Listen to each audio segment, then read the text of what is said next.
आज हम लोग जो आव्यूह जो अध्याय पढ़ रहे हैं क्लास 12वां का गणित का, उसका हम लोग 3.3 के लिए आज जो आवश्यक जो कि जानकारी है, जो कंसेप्ट है, उसको इस लेक्चर में दिया जाएगा।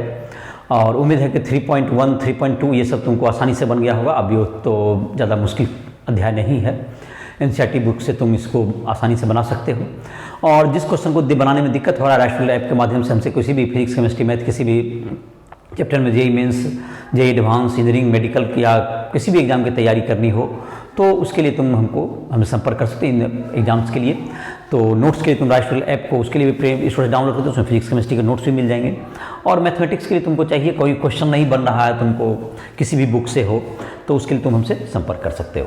तो आज का जो टॉपिक है तुम्हारा 3.3 में पहला जो चीज़ हम लोग पढ़ेंगे, जो कि यहाँ लिखा हुआ है बोर्ड पर, जो पढ़ सकते हो, आव्यूह का परिवर्त। तो परिवर्त मतलब ट्रांसपोज ऑफ मैट्रिक्स। तो किसी आव्यूह के पंक्ति को स्तंभ में बदल दें और स्तंभ को पंक्ति में, तो वह क्या कहलाएगा? वह आव्यूह को परिवर्त कहलाएगा। किसी आव्यूह के पंक्ति को स्तंभ, कॉलम जिसको कहते हैं, तथा स्तंभ को पंक्ति में बदलने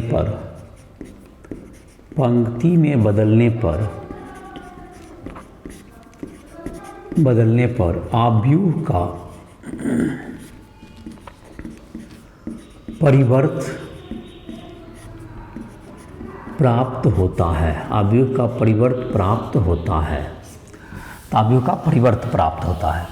तो पंक्ति को स्तंभ बदल देंगे और स्तंभ को पंक्ति में। जैसे कि यहाँ पर है तुमको उदाहरण के लिए, तो A बराबर हो गया, तुमको कोई आव्यूह लेते हैं, जैसे है 1, 2, 3, यहाँ पर ले लेते हैं 4, 5 और 6। तो इसका जो ट्रांसपोज जो होगा, जिसको हम लोग हिंदी में ट्रांसपोज को परिवर्त कहते हैं, तो इसका संकेत होता आव्यूह का, ए का परिवर्त आव्यूह, ए का परिवर्त आव्यूह, इसको ए ट्रांसपोज, ए डैश कहते हैं। कुछ बुक में ए पावर टी भी लिखता है, तो ए डैश एनसीईआरटी बुक में लिखा हुआ है। तो इसमें क्या करेंगे, पहला पंक्ति को पहला स्तंभ बदल देंगे। तो पहला पंक्ति में जो अवयव कौन कौन है, 1, 2 और 3, तो इसको पहला स्तंभ में दे देंगे, इसको 1, ये 2, ये 3। ये है दूसरा जो तुम्हारा है पंक्ति 4, 5, 6, इसको दूसरा स्तंभ में डाल देंगे। ये हो जाएगा 4, ये 5 और ये 6, तो ये हो गया 4, 5, 6। ये तुम्हारा हो गया दूसरा पंक्ति को, इसको ये आव्यूह का परिवर्त हो गया। और इसी प्रकार से जब हम लोग आव्यूह को क्या करेंगे, एक को ए डैश में कन्वर्ट कर दिए, तो इस प्रकार से जो कि तुमको है आव्यूह का परिवर्त प्राप्त होगा। तो ये जो तुम्हारा हो गया आव्यूह का परिवर्त हो गया। तो जो आव्यूह है तो रो को कॉलम में बदल दिए और कॉलम को रो में बदल देंगे। तो ये तुम्हारा जैसे कि है, अगर कोई वर्ग आव्यूह है, तो वर्ग आव्यूह है तुमको, वर्ग आव्यूह में क्या होगा तुम्हारा, ये देखोगे कि विकर्ण अवयव जो होते हैं इसमें अपना स्थान नहीं बदलेंगे, लेकिन कैसे कैसे बदलता अवयव, ये जरा गौर करते हैं, देखते हैं। एक और उदाहरण देते हैं, जैसे कि तुमको b = मान लेते हैं कि इसको 1, 2, 3, 4, 5, 6, 7, 8 और ये 9। तो b का परिवर्त, जिसको हम लोग b डैश कहेंगे, देखो क्या हो जाएगा तुम्हारा। तो ये हो जाएगा तुमको यहाँ पर 1, इधर 2 और इधर 3, इधर हो गया 4, 5, 6, 7, 8, 9। पहला पंक्ति को पहला स्तंभ में लिख दिए, दूसरा पंक्ति को दूसरा स्तंभ में लिख दिए, तीसरा पंक्ति को तीसरा स्तंभ में लिख दिए। तो ये हो गया b का परिवर्त हो गया। अब इसमें एक चीज़ गौर करके देखो तुमको कैसे कैसे बदला हुआ है। तो जो पहला पंक्ति पहला स्तंभ का पहला जो ये विकर्ण अवयव जो तुमको है, इसका है 1 है, 5 है और 9 है। ये देखो अपने जगह पर ही नजर आएगा तुमको परिवर्तन में भी 1, 5 और 9। अपने जगह पर दिख रहा है तुमको 1, 5 और 9, उसमें परिवर्तन नहीं हुआ। लेकिन देखो इंटरचेंज कौन हुआ है, ये दोनों आपस में इंटरचेंज हो गए हैं। ये गौर करके देखो तो ये दोनों आपस में क्या हो गए हैं, अदल बदल हो गए हैं। ये 2 यहाँ आ गया, 4 यहाँ चला गया। उसी तरह से यहाँ भी देखोगे, ये जो 3 देख रहे हो और यहाँ देखो 7, ये दोनों आपस में अंतर बदल हो गया, इंटरचेंज हो गया है। तो ये दोनों फिर डायगोनली, और ये तो बीच वाला तुम्हारा ऐसा ही रहेगा। ये 3 और 7 आपस में क्या हो गए, इंटरचेंज हो गए। और फिर तुमको यहाँ पर देखोगे तो 8 और 6 ये दोनों आपस में इंटरचेंज हुए हैं, ये अपना प्लेस बदलते हैं। तो किस ढंग से बच्चे जगह बदलता है समझ में आ गया होगा। और विकर्ण अवयव जो जिसमें कि पहला पंक्ति पहला स्तंभ, दूसरा पंक्ति दूसरा स्तंभ, तीसरा पंक्ति तीसरा, वो अपने जगह पर ही रहता है ट्रांसपोज करने पर। तो खैर ये ट्रांसपोज की का तुम गौर से देखने पर ये समझ में आ गया कि किसी का ट्रांसपोज लिखना है तो किसको किसको इंटरचेंज करना है, वो समझ में तुमको आ गया होगा किस ढंग से बदलता है। तो पंक्ति को स्तंभ में लिखते हैं, स्तंभ को पंक्ति में लिखते हैं, तो उसका ट्रांसपोज प्राप्त हो जाएगा। अब जहाँ तक है ट्रांसपोज के गुणधर्म कुछ हो गया, परिवर्त के गुणधर्म, आव्यूह परिवर्त के गुणधर्म, आव्यूह परिवर्त के गुणधर्म। तो एक चीज जो कि पहला आसानी से समझ में आता है, a प्लस b दोनों को जोड़ करके परिवर्त करें या पहले परिवर्त कर लें तब जोड़ें, बात कोई अंतर नहीं पड़ेगा। दूसरा, a घटाव b का ट्रांसपोज करें तो a का ट्रांसपोज माइनस b का ट्रांसपोज, ये तीसरा हो गया। a इंटू बी का जो ट्रांसपोज होगा बराबर b का ट्रांसपोज इंटू a का ट्रांसपोज, ये होगा तुम्हारा। ये तुमको 2-3 जो तुमको इसके अभिलक्षण हैं, और तुमको इसमें क्या हो जाएगा तुम्हारा। और k से अगर कोई जैसे कि k गुना कर दें कोई चीज़ में, k गुना a जोड़ b है, तो ट्रांसपोज करेंगे तो सब में तो गुना कर ही देते, तो उससे कोई फर्क, कोई भी संख्या से गुना करने पर फर्क नहीं पड़ेगा। तो ये तुमको इसके कुछ गुणधर्म हो गए। तो ये जो आसानी से तुमको क्लियरली उदाहरण के द्वारा इसको देखा जा सकता है, जिसको आसानी से प्रूव कर सकते हैं। तो ये तुम्हारा परिवर्त हो गया। अब हम लोग देखेंगे आव्यूह का, तुमको आव्यूह का देखते हैं कि विषम सम्मित आव्यूह, सम्मित आव्यूह, सिमेट्रिक मैट्रिक्स और स्क्यू सिमेट्रिक मैट्रिक्स इसको इंग्लिश में कहते हैं, उसके बारे में पढ़ें। पहले सम्मित में आव्यूह पढ़ते हैं। तो ऐसा आव्यूह जिसका कि तुमको जब हम लोग उसको परिवर्त करें तो उसके मान में कोई परिवर्तन नहीं हो, तो वैसा आव्यूह क्या कहलाता है, सम्मित आव्यूह कहलाता है। वैसा आव्यूह जिसका परिवर्त करने पर उसके मान में कोई परिवर्तन ना हो, उसे हम लोग क्या कहेंगे, सम्मित आव्यूह कहते हैं। सम्मित आव्यूह, सिमेट्रिक मैट्रिक्स। तो सिमेट्रिक मैट्रिक्स का देखते हैं, उदाहरण भी देखते हैं कि क्या बताए सम्मित आव्यूह का परिभाषा।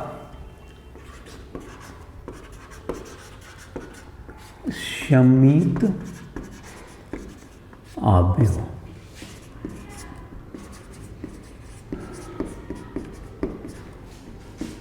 सिमेट्रिक मैट्रिक्स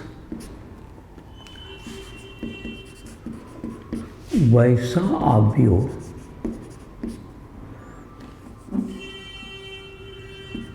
जिसका परिवर्त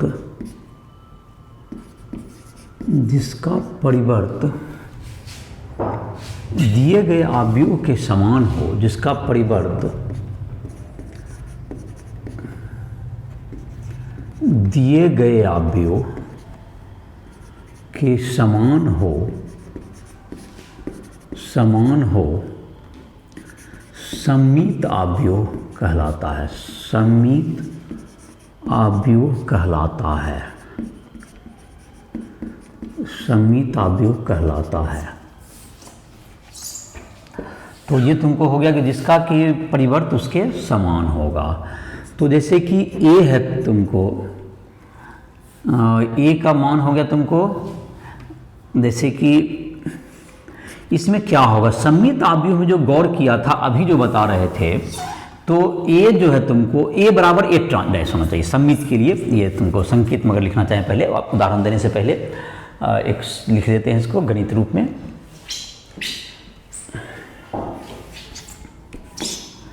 a is equal to a dash, तो ये सम्मित आव्यूह हो गया।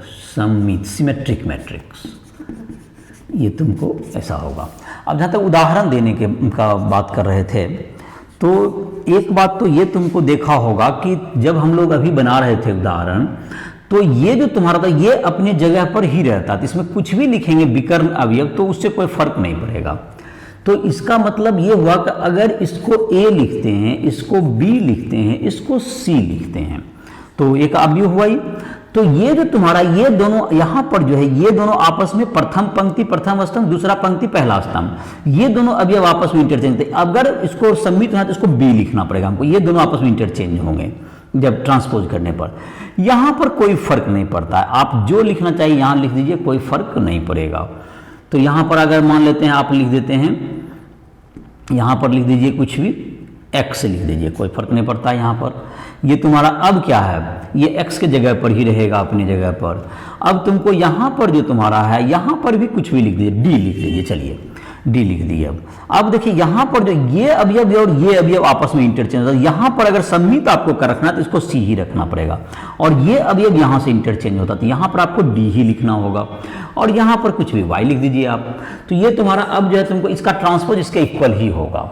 देखो ए ट्रांसपोज करोगे तो तुम क्या पाओगे, देखो तुम्हारा इधर से लिखोगे, इसको पहला पंक्ति को पहला स्तंभ बना दो, तो ये आ जाएगा ए बी और सी तुम्हारा, देखो यहाँ भी वही आ जाएगा। ये ट्रांसपोज करोगे तो बिल्कुल सेम आ जाएगा। पहला पंक्ति जो है देखो हम पहला स्तंभ में लिख रहे हैं, देखो तो ए बी सी, तो ए बी और सी, और दूसरा पंक्ति को दूसरा स्तंभ में उठा कर लिख रहे हैं, तो यहाँ पर देखो बी है, फिर x है और फिर d है, तुम्हारा क्या आ जाएगा b x, और यहाँ पर क्या हो गया d आ जाएगा तुम्हारा। तीसरा पंक्ति को तीसरा स्तंभ में लिख रहे हैं, तो तीसरा पंक्ति शुरू हो रहा है तुमको किससे, c से शुरू हो रहा है, c यहाँ पर d है और ये y है। तो ये देखो ये सम्मिलित का उदाहरण हो गया, सम्मिलित अवयव का उदाहरण, ये ट्रांसपोज में बराबर ही हो गया, तो ये सम्मिलित अवयव का एक उदाहरण हो गया। तो सम्मिलित अवयव में एक चीज देख सकते हैं, कभी भी एक क्वेश्चन देते हैं, सिद्ध करें a प्लस ए डैश हमेशा सम्मिलित अवयव होता है, हमेशा सम्मिलित अवयव होता है। a प्लस ए डैश हमेशा सम्मिलित अवयव होता है। इसका सॉल्यूशन करते हैं। सम्मिलित अगर होगा तो कोई अवयव सम्मिलित तब होगा जब उसका ट्रांसपोज उसके इक्वल होगा, उसके बराबर। तो उसका ट्रांसपोज से चलिए तो वो अगर a प्लस ए डैश के बराबर आ जाएगा तो ये सम्मिलित होगा। तो इसको क्या लिख सकते हैं हम लोग, ए डैश प्लस ए डैश का डैश, ए को ट्रांसपोज के फिर ट्रांसपोज कर दो, पहले जैसा हो जाएगा, दो बार कर देंगे तो सेम आ जाएगा। तो ए डैश का डैश को हम लोग क्या लिख सकते हैं, ए डैश प्लस ए, इसको चौथा नंबर गुण भी लिख सकते थे, वहां पर तो मिट गया, तुम चौथा नंबर इसको डाल सकते हैं। ये डैश का डैश ट्रांसपोज करेंगे, और बराबर में तो आगे पीछे करने से कोई फर्क नहीं पड़ता, जो अवयव का क्रम विनिमय नहीं, अवयव का योग जो है तुमको क्रम विनिमय, तो ये उसके बराबर हो गया। अतः ए प्लस ए डैश सम्मिलित अवयव है, अतः ए प्लस ए डैश सम्मिलित अवयव है। तो ये हो गया तुमको सम्मिलित अवयव हो गया। तो ये तुम्हारा हो गया सम्मिलित अवयव। सम्मिलित अवयव का उदाहरण भी हो गया, देख लिया होगा किस ढंग से। अब एक देखते हैं विषम सम्मिलित अवयव।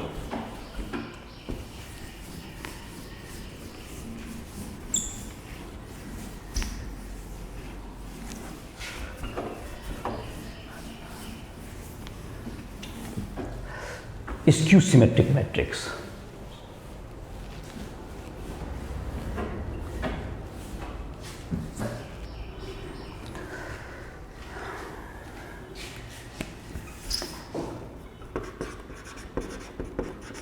विषम सम्मिलित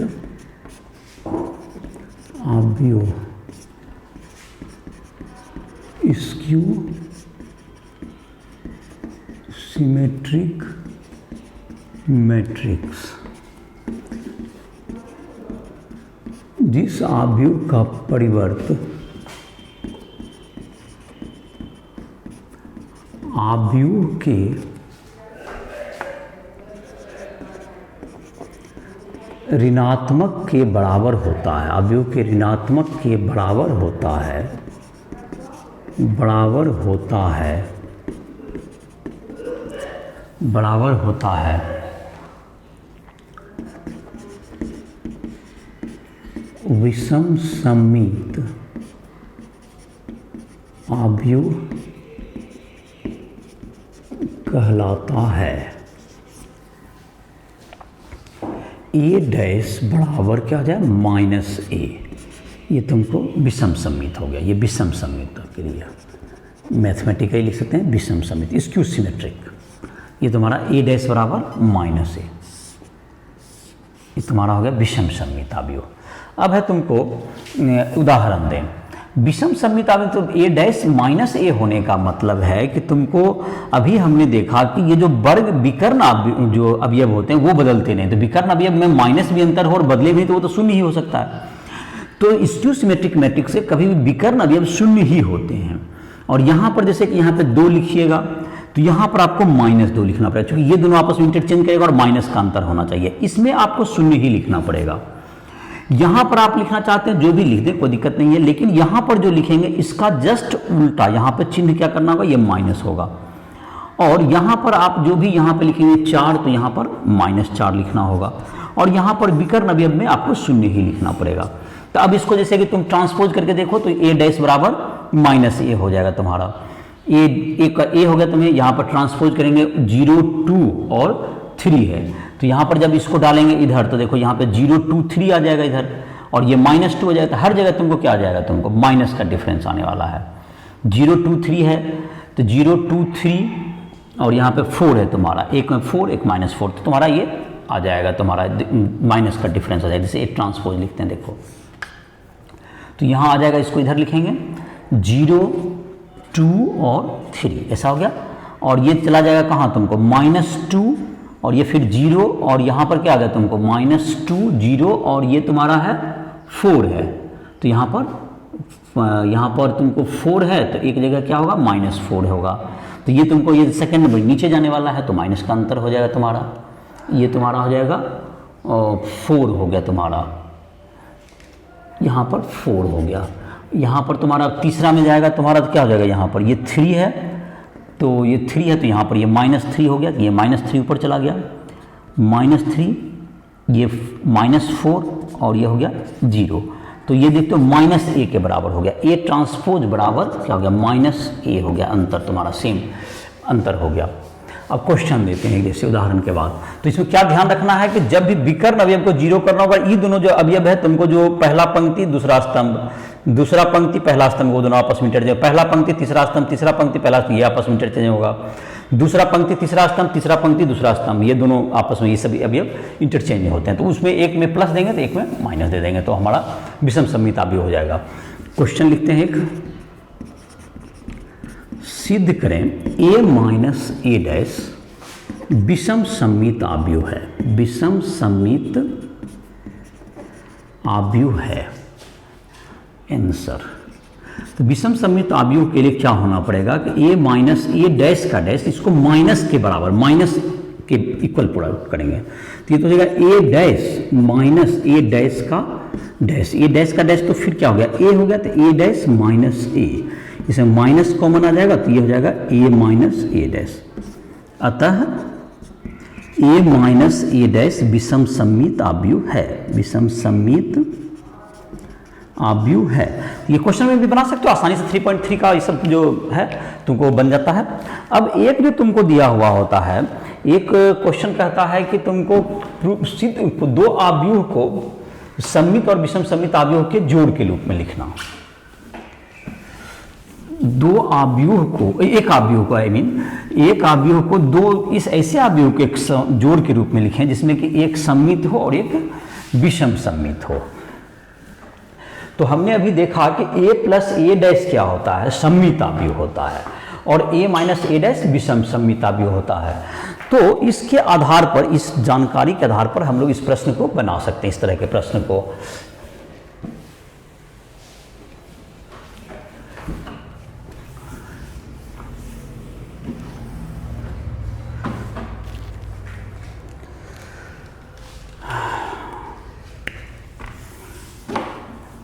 किसी अवयव को सममित तथा विषम सममित अवयव के जोड़ के रूप में लिखना।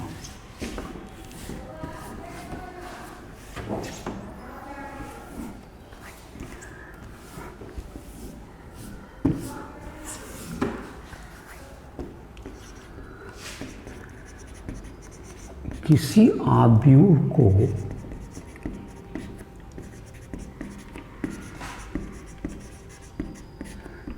सममित था विषम सममित आव्यूह के योग के रूप में लिखना। तो A बराबर, जैसे कि क्या लिखते हैं, 1/2 A plus A dash A transpose plus 1/2 A minus A transpose. तो देखो ये जहाँ तक है ये प्लस और माइनस कैंसिल हो जाएगा, तुमको A के इक्वल हो जाएगा। तो ये जो तुम्हारा हो गया ये सममित पार्ट हो गया, ये सममित, अभी जानते हैं हम लोग देखे थे, ये विषम सममित, विषम सममित। तो क्या करना है किसी को इस क्वेश्चन को बनाने के लिए, A है तो उसको A ट्रांसपोज करके उन दोनों को जोड़ देंगे और उसका यहाँ 1/2 कर देना, और A में A डैश को A ट्रांसपोज को घटा करके उसको 1/2 करोगे तो क्या निकल जाएगा, तुमको ये आ जाएगा। तो आसानी से तुम इसको जोड़ के रूप लिख सकते हो। किसी सममित को क्या करना है तो A प्लस A डैश, और तुमको एग्जाम्पल में भी देख लोगे, तुमको उदाहरण में दिया हुआ है। तो इन दोनों को जोड़ के क्या करना है, 2 से भाग करना है, और इसमें घटा करके 2 से भाग करके दोनों के रूप में यहाँ पे लिख दोगे। तो तुम्हारा क्या आ जाएगा, ये तुमको सम प्लस एक सममित प्लस विषम सममित के योग के रूप में लिखे आ जाएगा। जैसे क्वेश्चन देते हैं A बराबर, जैसे है तुम्हारा उसी में, जैसे 1 2 3 4 5 6 हो गया 7 8 9। तो A डैश क्या हो जाएगा तुम्हारा, 1 2 3, ये हो गया 4 5 6 7 8 9। अब इन दोनों को जोड़ देंगे, एक बार घटा देंगे और हाफ से डिवाइड करेंगे। तो जोड़ के हाफ से करते हैं, तो half into A plus A dash, तो A और A डैश को जोड़ेंगे और हाफ करते हैं, एक ही बार लिख देते हैं। चलो half into A plus A dash, half भी कर देंगे या तो बाद में हाफ कर लेना, चलो इसको लिख देते हैं। तो दोनों को जोड़ेंगे तो क्या होगा, तुमको 1 + 1 दोनों जुट के क्या होगा तुम्हारा 1 + 1 तो तुम्हारा 2 हो गया ये, और तुम्हारा यहाँ पर क्या हो गया 2, और यहाँ पर क्या होगा तुम्हारा, जोड़ेंगे दोनों को तो एक तरफ 2 है एक तरफ 4 है, दैट इज 6 हो गया। एक तरफ 7 है एक तरफ 3 है तो 10 हो जाएगा तुम्हारा। ये तुम्हारा कितना हो गया, एक तरफ 3 और एक तरफ 7 है, तो 7 एक में जुटेगा एक में 3 जुटेगा, दैट इज 10 हो गया ये तुम्हारा। और ये तुम्हारा क्या हो गया, अब यहाँ पर ये दोनों क्या होगा तुम्हारा, ये 6 ही हो जाएगा, और यहाँ पर है 1, यहाँ पर है तुमको 4, 1 हाँ 4 5 है तो 5 5 10 हो गया। चलो यहाँ पर फिर जोड़ो, तो एक है तुमको, एक में है तुमको 6 और एक में है तुमको फिर 8, तो 6 + 8 दैट इज 14 हो गया ये 14। और यहाँ पर तुम्हारा कितना आ गया है इसका जोड़, ये तो ये जोड़ तुम्हारा 10 ही रहेगा, ये 10 है और ये तुम्हारा 14 है, और ये तुम्हारा हो गया 9 + 9 18 हो गया ये तुम्हारा। अब इसको हाफ कर देते हैं, तो हाफ कर देंगे तो कितना हो जाएगा देखते हैं ये, तो ये 1 हो गया और ये तुम्हारा कितना हो गया 3 हो गया तुम्हारा, है ना। उसको हाफ करेंगे तो 3 हो गया, 1 3, और ये 5 हो गया, 10 था तो 5 हो गया, और ये तुम्हारा क्या हो गया फिर ये भी 3 हो गया, और ये तुम्हारा कितना रह गया, ये 3 हो गया, और ये तुम्हारा 5 हो गया, और ये तुम्हारा कितना हो गया 7 हो गया, ये 7 हो गया, 14 था बाई 2, और ये तुम्हारा फिर ये 5 हो गया, ये 7 हो गया, और ये 9 हो गया। तो ये हाफ A + A डैश इसका हो गया, और A - A डैश करेंगे इसका half into A - A dash करेंगे। तो एक जगह देखोगे ये विषम सममित हो जाएगा तुम्हारा, तो एक जगह तुम्हारा क्या हो जाएगा, इसको A - A डैश कर दो, और फिर दिस प्लस दिस तुम्हारा क्या हो जाएगा, आंसर हो जाएगा तुम्हारा। तो half into A - A dash, तो यहाँ पर क्या होगा तुम्हारा 0 हो गया, यहाँ पर 0, तो एक ही बार देते हैं, हाफ से भी डिवाइड मल्टीप्लाई कर ही देते हैं, हाफ कर देंगे। तो यहाँ पर जैसे तुम्हारा है A - A डैश, A में 2 है और A डैश में वहाँ पर 4 आ गया, तो 2 - 4 दैट इज क्या हो गया तुम्हारा 2 - 4 दैट इज 1 हो जाएगा, ये हाफ से भाग करने के बाद ये तुम्हारा क्या हो गया, ये -1 हो गया। ये तो 1 -1 तो 0 ही हो गया पहला अवयव, और ये हो जाएगा -1, और ये तुम्हारा यहाँ पर आ जाएगा +1। यहाँ हो जाएगा 3 - 7/2, तो 3 - 7/2 क्या होगा तुम्हारा, 3 - 7/2 दैट इज -2 हो जाएगा तुम्हारा, 3 - 7/2 दैट इज -2। इसमें तो तुम्हारा क्या फर्क, यहाँ पर तो 0 ही हो जाएगा तुम्हारा, घटाएंगे दोनों तो सेम ही है, तो इसका 0 हो गया। और ये तुम्हारा कितना हो जाएगा, यहाँ पर था 4 5 6 था, एक में 8 है, 6 - 8/2 दैट इज ये भी -1 हो जाएगा, ये 6 - 8/2। और ये तुम्हारा यहाँ पर आ जाएगा 7 - 3/2, ये तुम्हारा हो गया 7 - 3/2 दैट इज 7 - 3/2 दैट इज 1 हो गया, तो 2 हो गया ये। और यहाँ पर हो गया 8 - 6/2 दैट इज 1 हो गया, और ये 0 हो गया। तो ये दोनों के सम के बराबर हो गया, ये सम विषम, ये दिस प्लस दिस, ये तुम्हारा आंसर हो गया। तो मतलब ये मैट्रिक्स जो कि A = क्या होगा तुम्हारा, A = ½ × A + A transpose plus ½ × A - A transpose, ये तुम्हारा सम्मित। तो ये वाला तुम्हारा हो गया सम्मित, दिस प्लस दिस तुम्हारा आंसर हो गया। तो इस तरह से तुम एग्जाम्पल में जो क्वेश्चन है वो उसको बना सकते हो, और एक्सरसाइज में भी जो क्वेश्चन है 3.3 के तुम्हारा ये जो लेक्चर है तुम्हारा इसके आधार पर, तो तुमको जो है 3.3 एक्सरसाइज जो एनसीईआरटी का है वो कंप्लीटली बन जाएगा। और जहाँ दिक्कत हो क्वेश्चन बनाने में तो हमसे संपर्क कर सकते हो, राजफल ऐप के माध्यम से प्ले स्टोर से डाउनलोड करके हमसे, उस पर हमारा फ़ोन नंबर, मोबाइल नंबर, इस सारा मिल जाएगा, तो उसी के साथ तुम संपर्क कर सकते हो। तो इसी के साथ इस लेक्चर को समाप्त करना है।